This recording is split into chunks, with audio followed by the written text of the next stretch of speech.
Hello friends, welcome back to my channel. I hope कि आपको हमारे इंडियन कॉन्ट्रैक्ट एक्ट की जो लेक्चर सीरीज़ है पसंद आ रही है। और ये जो लेक्चर है ये है हमारे इस लेक्चर सीरीज़ का पार्ट 9, जिसमें हम पढ़ने जा रहे हैं हमारा सेक्शन 24। सो प्रीवियस पार्ट्स में जो है हमने 23 तक कंप्लीट कर लिया था। अब हम 24 से स्टार्ट करते हैं। सेक्शन 24 क्या कहता है?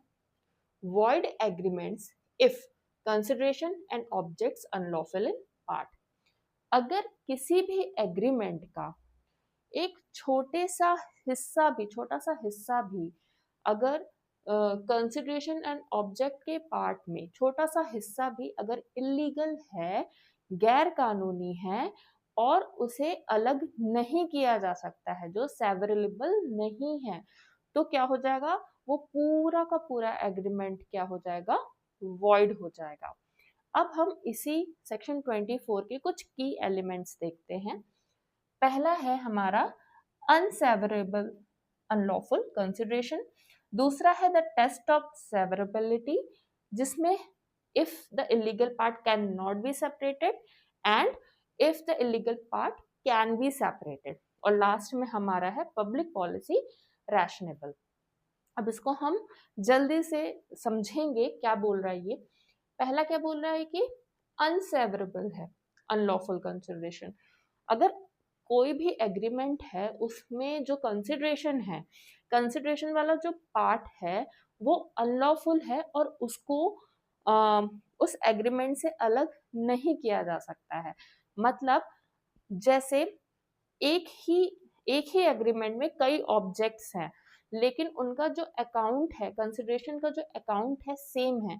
जैसे सपोज मैंने कहा आपसे कि मैं आपको 10,000 रुपीज दूंगी।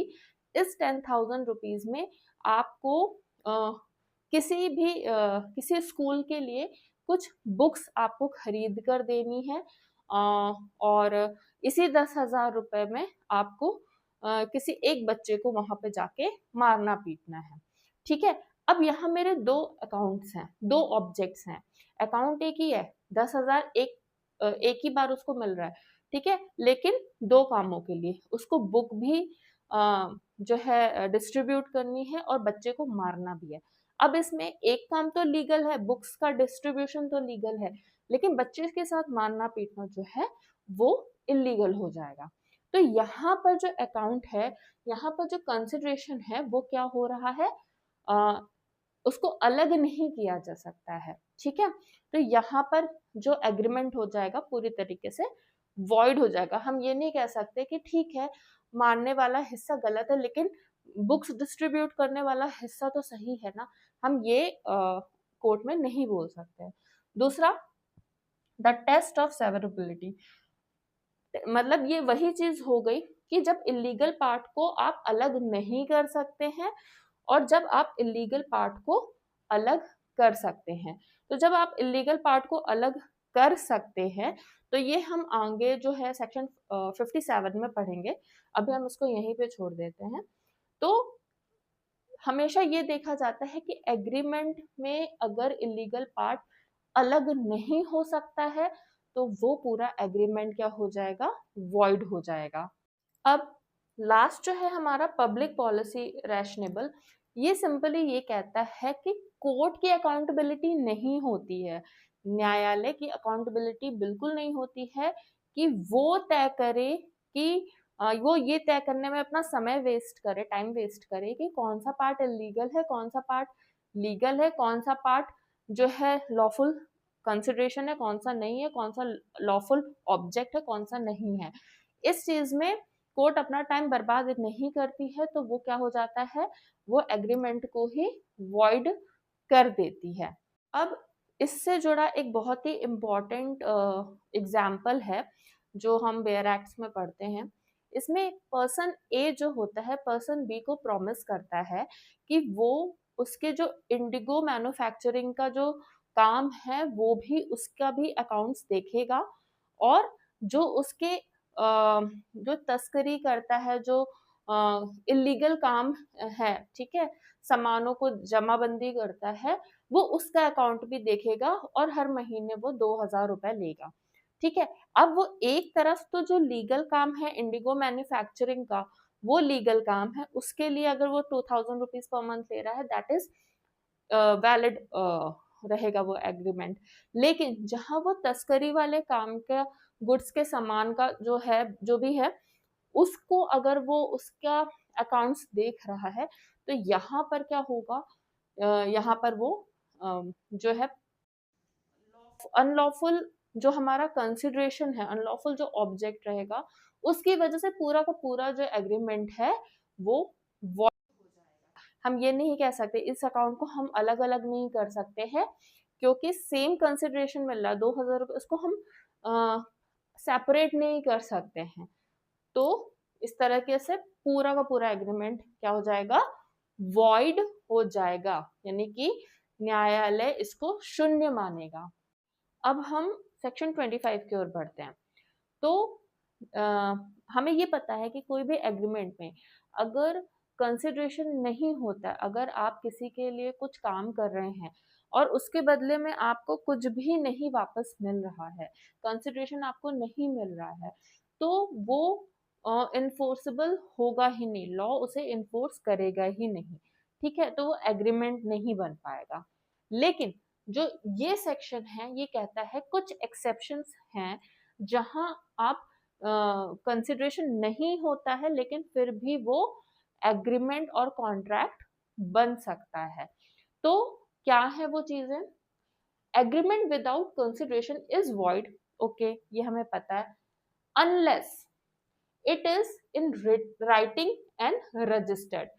लेकिन अगर कोई पर्सन जो है राइटिंग में और रजिस्टर्ड करके किसी को एज अ गिफ्ट कुछ देना चाहता है, जैसे अगर फादर है कुछ प्रॉपर्टी देना चाहता है, ठीक है, राइटिंग में, तो वो अपनी रजिस्ट्री करके जाएगा, उसके बदले में उसे कुछ चाहिए नहीं।